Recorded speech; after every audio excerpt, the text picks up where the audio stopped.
Strolling along a beach with her friend, a woman does a good deed and picks up some rubbish strewn on the sand. In the process, she sees an attractive antique-looking bottle that she decides to keep. But she has no idea that this random find will soon see her listed in the Guinness Book of Records. Married couple Tanya and Kim Illman are based in the Western Australia town of Lancelin, as well as the nearby city of Perth. Both work at an audio marketing company called Messages on Hold, which Kim founded. The parents of two are also keen photographers and have traveled all over the world with their cameras. On January 21st, 2018, Kim, Tanya, their son and his girlfriend, and family friends Grace and Joe Ricardo were out for a drive. They were crossing a beach near Wedge Island, close of Lancelin, when their car got stuck in the sands. So Tanya and Grace seized the opportunity to take a stroll. Along the way, Tanya thought she'd pick up some trash, at which point she saw a glass bottle. "I picked it up thinking it might look nice on display in my home," she subsequently wrote on her husband's blog, KimIllman.com. "And when I got back in the car, I handed it to my son's girlfriend, Brie Del Borello. The bottle had no lid, and Del Borello spied what presumed to be a cigarette inside. When she turned the bottle over, however, a rolled-up piece of paper fell out. It was tied with a string and too wet to open without tearing, so she decided to keep it safe until the family were back at the Illmans' home, where they could dry the note out in an oven." There was a lot of anticipation among the party as to what the message in a bottle might say. Del Borello revealed on the blog, "Once the paper was dry enough to be handled safely, it was unrolled and examined by the group. The first thing to become obvious was that the object was extremely old. The open scroll measured about 8 inches by 6 inches. The message was in German, which Kim was able to partially translate. We could not see the handwritten ink at that point, but saw a printed message that asked the reader to contact the German consulate when they found the note," Kim told the BBC. Kim was also able to decipher some other information in the note. He read that it had been thrown off a boat for research purposes. The exact date and coordinates were recorded in handwriting. The instructions requested that whoever found the message fill in the exact date and location of its discovery before returning it to the research organization or a German embassy. The next day, when the paper dried out completely, the handwritten portion of the note was more legible. "I could easily make out the day and month, June 12th, but the year was harder to decipher," Kim wrote in his blog. The Illmans were also able to make out the written coordinate numbers 32.49 south and 105.25, either east or west. Kim was also able to work out that the name of the ship contained the letters AULA. This led him to speculate that the ship's name might have been Paula.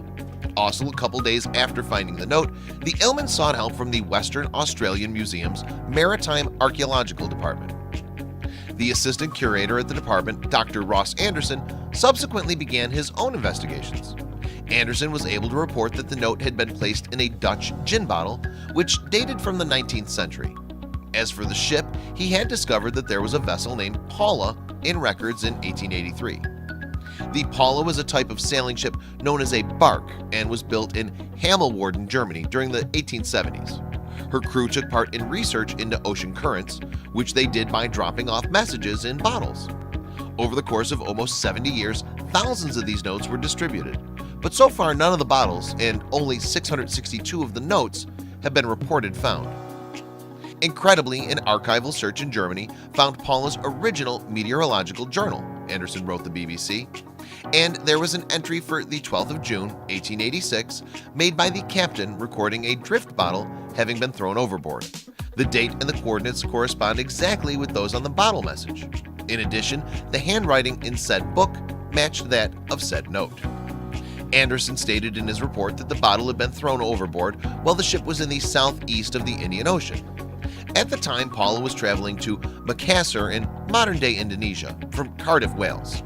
He estimated that the bottle had probably been adrift for less than a year before it washed up on the beach, where it lay covered in sand until it was discovered.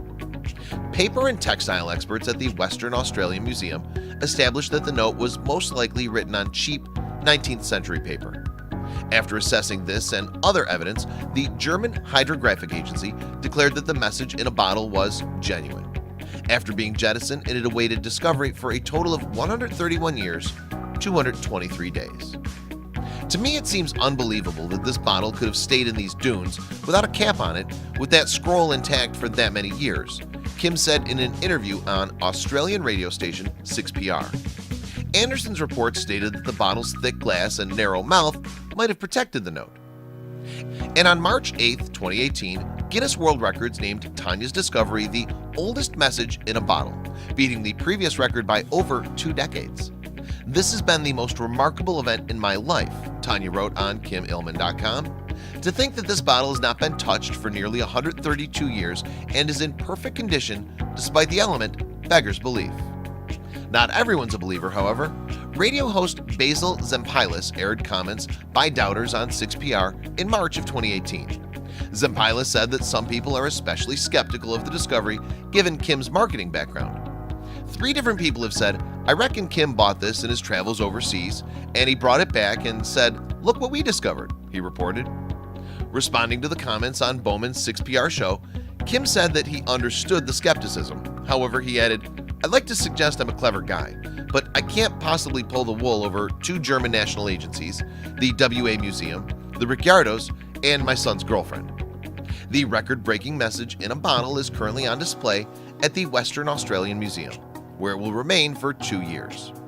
David Templeman, the state's Minister for Culture and the Arts, told the BBC, "It's truly an impressive find, and thanks to the wonderful international and interdisciplinary cooperation of science and research, it can now be shared with the world."